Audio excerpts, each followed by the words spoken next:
Hello student, welcome to Unite classes. तो आज हम स्टार्ट करेंगे अकाउंटेंसी चैप्टर नंबर 2 क्लास 11। तो चैप्टर नंबर 2 क्लास 11 का अकाउंटेंसी में हम क्या पढ़ेंगे?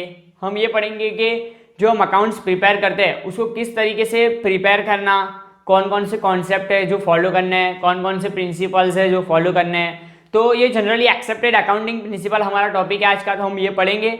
तो उसमें जनरली एक्सेप्टेड अकाउंटिंग प्रिंसिपल हमको क्या हेल्प करता है? हमको हेल्प करता है कि रूल्स एंड गाइडलाइंस के हिसाब से क्या करें, हम फाइनेंशियल अकाउंट्स बनाएं। मतलब जो कंपनी के फाइनेंशियल अकाउंट बनाते हैं, जो बिजनेस ट्रांजैक्शन हम रिकॉर्ड करते हैं, रिपोर्ट करते हैं, वो सब एक यूनिफॉर्मिटी में हो, क्या एक फॉर्मेलिटी से अच्छे से और एक सीक्वेंस में सही तरीके से क्या है हमारे अकाउंट्स प्रिपेयर हो।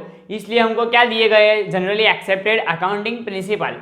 तो जनरली एक्सेप्टेड अकाउंटिंग प्रिंसिपल की आप अच्छे से ये डेफिनेशन भी याद कर लेना, और जनरली एक्सेप्टेड अकाउंटिंग प्रिंसिपल के जो कुछ कॉन्सेप्ट्स है वो भी आपको अच्छे से याद रखने, क्योंकि वो कॉन्सेप्ट आपको छोटे मोटे जो अकाउंट्स बनाओगे, फिर आपको छोटे मोटे कुछ भी प्रॉब्लम होगी तो अकाउंट से आपको क्लियर हो जाएगी, या तो बड़ी भी कोई प्रॉब्लम होगी तो वो जो कॉन्सेप्ट्स है उसी से आपके कॉन्सेप्ट्स क्लियर होंगे, उसी से आपके अकाउंट्स का कोई भी प्रॉब्लम होगा तो वो आइडेंटिफाई कर सकोगे। तो क्या है जनरली एक्सेप्टेड अकाउंटिंग प्रिंसिपल? जैसे मैंने बताया, it refers to rules and guidelines adopted for recording and reporting business transaction in order to bring uniformity in preparation and presentation। मतलब क्या एक यूनिफॉर्मिटी आए प्रिपरेशन करने में और प्रेजेंटेशन देने में। किसका presentation? Financial account, financial statement. This principles are also referred as concept and convention. Concept and convention, मैंने बोला ना आपको कि प्रिंसिपल के कॉन्सेप्ट है वो भी पढ़ेंगे, और कन्वेंशन। तो ये सब क्या है, ये डेफिनेशन है, उसमें हमने क्या समझा कि जनरली एक्सेप्टेड अकाउंटिंग प्रिंसिपल है वो हमें गाइड करते हैं, और क्या है हमारे रूल्स दिए हुए हैं उससे हम अकाउंट उसी तरीके से बनाएंगे, और इसके कुछ कॉन्सेप्ट्स है वो हम आगे पढ़ेंगे। अब हम क्या करेंगे? अब हम देखेंगे कॉन्सेप्ट्स ऑफ अकाउंटिंग प्रिंसिपल। मतलब जो अकाउंटिंग प्रिंसिपल मैंने बताया आपको, गैप जो डेफिनेशन आपको पढ़ाई जनरली एक्सेप्टेड अकाउंटिंग प्रिंसिपल, तब हम वन बाय वन क्या देखेंगे? बेसिक कॉन्सेप्ट ऑफ अकाउंट, मतलब अकाउंटिंग के बेसिक कॉन्सेप्ट। तो ये क्या है? ये हमने 5-6 लिखे हुए हैं, और 13 और लगभग सब मिला के 13 कॉन्सेप्ट्स है। तो वन बाय वन हम देखेंगे। तो ये क्या है? सबसे पहला बिजनेस एंटिटी कॉन्सेप्ट। तो बिजनेस एंटिटी, तो मैंने एंटिटी वाला तो वर्ड समझा था, मैंने इसलिए समझा था कि वर्ड्स जो मैंने बेसिक अकाउंटिंग टर्म समझाए थे, मैंने बोला था कि याद रखना अच्छे से, जो लास्ट वीडियो में मैंने पढ़ाया था, तो उसमें एंटिटी वर्ड था। तो एंटिटी मैंने क्या बताया था कि सेपरेट उसकी किसी की पहचान हो, मतलब कोई भी ऐसा शख्स या तो कोई भी ऐसी ऑर्गेनाइजेशन जिसकी अपनी खुद की एक सेपरेट पहचान हो, तो उसे हम क्या कहेंगे? एंटिटी। तो यहाँ पे क्या बोला है? Business entity concept. तो बिजनेस एंटिटी कॉन्सेप्ट ये बताता है कि particular owner and particular business respectively दोनों दो क्या है? एक दूसरे के अलग अलग है। मतलब owner and business are the two separate entity, और ये सेपरेट एंटिटी है इसलिए हम दोनों दो के अकाउंट भी क्या करेंगे? अलग से रिकॉर्ड करेंगे। जैसे कि फॉर एग्जांपल 10,000 का फ़ोन ओनर ने परचेस किया, तो वो बिजनेस की बुक में हम रिकॉर्ड नहीं करेंगे। क्यों नहीं करेंगे? क्योंकि ओनर ने अपने पैसे से 10,000 का फ़ोन परचेस किया, तो बिजनेस से कोई उसका लेना देना नहीं है। बट ऐसा हो कि 15,000 का कंप्यूटर बिजनेस ने परचेस किया, बिजनेस के लिए हमने ऑफिस के लिए परचेस किया, तो ये ओनर की बुक में रिकॉर्ड नहीं, ओनर जो अपना पर्सनल अकाउंट कर रहा होगा उसमें कोई रिकॉर्ड नहीं होगा। क्या 15,000 ये बिजनेस में रिकॉर्ड होगा। तो ये क्या बता रहा है? Business entity concept. Business entity concept says that business and owner are two separate entity. फिर क्या है? Money measurement concept. तो मनी मेजरमेंट कॉन्सेप्ट तो सिंपल है। मनी मेजरमेंट कॉन्सेप्ट में क्या बता रहा है कि मनी मेजरमेंट कॉन्सेप्ट तो कोई भी ट्रांजैक्शन जो बिजनेस में हम ट्रांजैक्शन रिकॉर्ड कर रहे हैं, कोई भी ट्रांजैक्शन जो हम बिजनेस में रिकॉर्ड कर रहे हैं वो किसके टर्म में होना चाहिए? मनी के टर्म में। किसके टर्म में? मनी के टर्म में। फॉर एग्जांपल मैंने आपको ये बताया कि ये ओनर वाला 10,000 का फोन खरीदा, तो ये तो हम रिकॉर्ड ही नहीं करेंगे बिजनेस एंटिटी कॉन्सेप्ट के हिसाब से। बट ये 15,000 का जो हमने क्या खरीदा? कंप्यूटर खरीदा। और 15,000 का हमने कंप्यूटर खरीदा, तो हम क्या रिकॉर्ड करेंगे कि परचेज ऑफ कंप्यूटर 15,000। तो ये रिकॉर्ड होगा। क्यों रिकॉर्ड होगा? क्योंकि ये 15,000 मनी के टर्म में, किसके टर्म में? मनी के टर्म में। तो कोई भी ट्रांजैक्शन जो मनी के टर्म में होगा वो अकाउंट में हम रिकॉर्ड करेंगे, बाकी कोई ट्रांजैक्शन हम रिकॉर्ड नहीं करेंगे। फिर क्या है going concern concept. Going concern concept में क्या बता रहा है कि कोई भी बिजनेस को अकाउंटिंग रिकॉर्ड करने, कोई भी बिजनेस का अकाउंटिंग रिकॉर्ड करने के लिए ये कॉन्सेप्ट का होना जरूरी है। क्यों? क्योंकि अगर आपको पता ही नहीं कि आपका बिजनेस चलेगा या नहीं चलेगा, तो आप क्या करोगे? कोई आपको लोन नहीं देगा, कोई आपको अच्छे से सपोर्ट नहीं करेगा, कस्टमर्स आपके बिल्ड नहीं होंगे। बट आपको यकीन है कि भैया हम लॉन्ग टर्म तक बिजनेस करेंगे, मतलब सालों साल हम बिजनेस करेंगे, तो आपको ये यकीन है सालों साल बिजनेस करेंगे, इसीलिए आप लोन भी ले रहे हो, इसलिए आप असेट्स भी बाय कर रहे हो। तो ये सब बाय कब करोगे? आपको जब पता हो कि आप सालों साल बिजनेस करोगे। तो गोइंग कंसर्न कॉन्सेप्ट ये बताता है कि business will be continue for a long period of time, मतलब बहुत ज़्यादा समय तक बिजनेस चलेगा, बंद नहीं कर देंगे इन नियर फ्यूचर, मतलब शॉर्ट टर्म में वो बिजनेस बंद नहीं करने वाले, तभी इसका अकाउंटिंग रिकॉर्ड करेंगे। तो अकाउंटिंग रिकॉर्ड करने के लिए गोइंग कंसर्न कॉन्सेप्ट का भी होना जरूरी है। फोर्थ क्या है? Accounting period concept. अब अकाउंटिंग पीरियड कॉन्सेप्ट क्या बताता है? ये एक स्पान ऑफ टाइम है जिसके एंड में हम क्या करते हैं? फाइनेंशियल अकाउंट बनाते हैं। फॉर एग्जांपल समझो, हमारा जो स्कूल का जो आप स्कूल में पढ़ते हो, तो वो स्कूल में क्या चलता है? अकाउंटिंग पीरियड कौन सा चलता है? 1 अप्रैल टू 31 मार्च।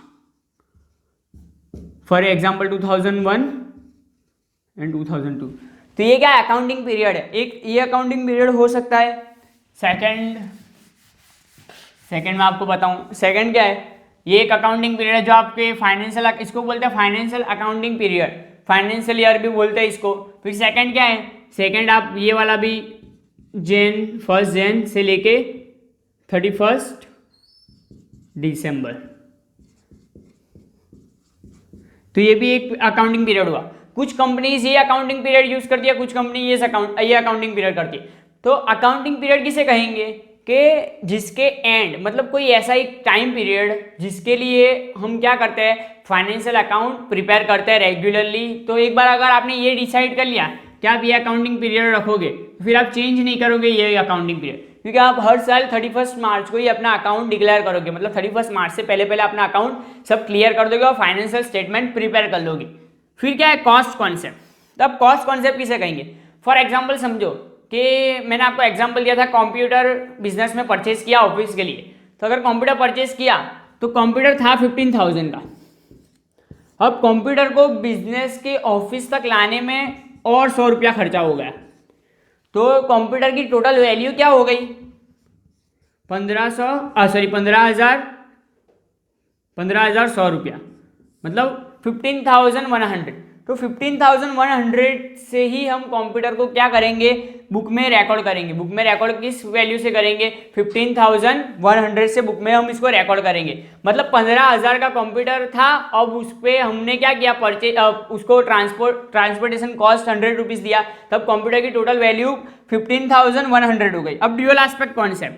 तो ड्यूअल एस्पेक्ट कॉन्सेप्ट क्या? ये बेसिक अकाउंटिंग प्रिंसिपल, मतलब ये बहुत ही इंपॉर्टेंट कॉन्सेप्ट है। इसमें क्या है कि कोई भी ट्रांजैक्शन है, बिजनेस का कोई भी ट्रांजैक्शन, उसे हम दो बार रिकॉर्ड करेंगे। 2 बार क्यों रिकॉर्ड करेंगे? फॉर एग्जांपल हम यही एग्जांपल ले लेंगे, 15,000 का कंप्यूटर बाय किया, तो परचेज ऑफ अ कंप्यूटर हुआ 15,100। तो 15,100 में बाय किया, तो 15,100 का कंप्यूटर बाय किया। फॉर एग्जाम्पल हमारा कैश कितना गया होगा? हमारा कैश भी गया होगा 15,100 रुपया, और हमारा असेट भी बढ़ा होगा। असेट भी बढ़ा हुआ कितना? 15,100 रुपया से। तो ये हम क्या एक रिकॉर्ड करेंगे हम कैश में, और दूसरा रिकॉर्ड करेंगे असेट में। तो 2 जगह पे हम रिकॉर्ड करेंगे। तो ड्यूअल एस्पेक्ट कॉन्सेप्ट क्या बताता है कि कोई भी जो ट्रांजैक्शन है उसे हम 2 जगह पे रिकॉर्ड करेंगे। अब हम क्या देखेंगे? अगले जो बाकी 7, 8, 9, 10, 11, 12, 13 जो कॉन्सेप्ट है वो बाकी हम देख रहे हैं अभी। अब हम देखेंगे बाकी के जो कॉन्सेप्ट है वो। तो फर्स्ट ऑफ ऑल क्या है? 7th वाला रेवेन्यू रिकॉग्नाइजिंग कॉन्सेप्ट। तो इसको रियलाइजेशन कॉन्सेप्ट भी कहते हैं। तो ये कॉन्सेप्ट क्या बताता है कि रेवेन्यू तभी हम रिकॉर्ड करेंगे जब रेवेन्यू रियलाइज हो। जैसे कि हमने सोचा था कि हमको 10,000 की सेल होगी। हमने क्या सोचा था कि हमको 10,000 हमारी 10,000 की सेल होगी, बट हुई सेल कितनी? 9,000 की। तो हम क्या रिकॉर्ड करेंगे 9000। अब हमने क्या सोच लिया था पहले से ही कि 10,000 की सेल होगी, तो जब सोचा था तब हम रिकॉर्ड नहीं करेंगे। क्यों रिकॉर्ड नहीं करेंगे? क्योंकि हमने अभी तक सोचा है कि कितनी सेल होगी, अभी तक रियली में हमको सेल हमारी हुई नहीं। हमारी रियली सेल अभी तक कितनी 9000 हुई, तभी हम रिकॉर्ड करेंगे 9000। तो ये रेवेन्यू रिकॉग्नाइजिंग कॉन्सेप्ट ये बताता है कि जब भी कोई भी रेवेन्यू इनकर्ड हो, मतलब जब भी कोई भी रेवेन्यू मिले तभी हम रिकॉर्ड करेंगे, पहले से कोई भी रेवेन्यू को हम रिकॉर्ड नहीं करेंगे। मैचिंग कॉन्सेप्ट, तो मैचिंग कॉन्सेप्ट क्या बताता है कि पर्टिकुलर एक ईयर के रेवेन्यू को उसी ईयर के एक्सपेंस के साथ मैच करेंगे। फॉर एग्जांपल समझो हमको प्रॉफिट निकालना है इस ईयर का, तो समझो ये था first year and second year, तब 2 ईयर है। तो फर्स्ट ईयर में इनकम और एक्सपेंस लिख रहा हूँ। फर्स्ट ईयर में इनकम हुई 10,000 और एक्सपेंस हुए 9,000। अब सेकेंड ईयर में इनकम हुई 15,000 और एक्सपेंस हुए 10,000।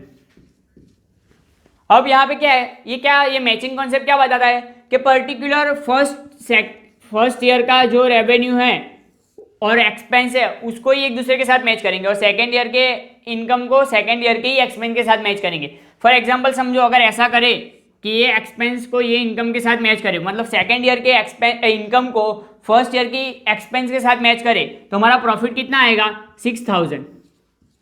हाँ, बट रियली में प्रॉफिट कितना है इस ईयर 5,000। कैसे पता चला? क्योंकि हमने पर्टिकुलर एक ईयर के एक्सपेंस को उसी ईयर के इनकम के साथ मैच किया, तो प्रॉफिट कितना है 5,000। तो इसीलिए क्या बोलता है मैचिंग कॉन्सेप्ट ये बताता है कि कोई भी एक्सपेंस और कोई भी इनकम उसी ईयर के एक्सपेंस और इनकम से हम मैच करेंगे, पिछले ईयर के एक्सपेंस और इनकम से हम मैच नहीं करेंगे।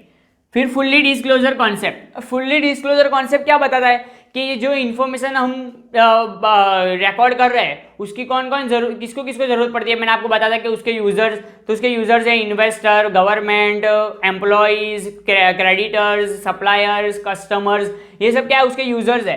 तो ये जो हम इन्फॉर्मेशन रिकॉर्ड कर रहे हैं वो सही तरीके से रिकॉर्ड हो, कोई भी उसमें मिस्टेक ना हो, और सभी कॉन्सेप्ट्स जो हमने बताया उसके हिसाब से रिकॉर्ड हो, कोई प्रॉब्लम ना हो, ऐसी रिकॉर्ड होनी चाहिए। क्योंकि ये इन्फॉर्मेशन क्या होती है, हमको मैनेजमेंट डिसीजन लेने में बहुत ही यूजफुल रहती है, इसलिए फुल्ली डिस्क्लोजर होना चाहिए। जैसे कि हमने समझो कि आधा अकाउंट बनाया, मतलब समझो कि मैंने ऐसा किया कि एक्सपेंसेस थे 9,000 बट मैंने अभी तक एक्सपेंसेस थे टोटली 10,000 बट मैंने रिकॉर्ड किए सिर्फ 9,000, अभी भी 1,000 एक्सपेंस रिकॉर्ड करना बाकी है।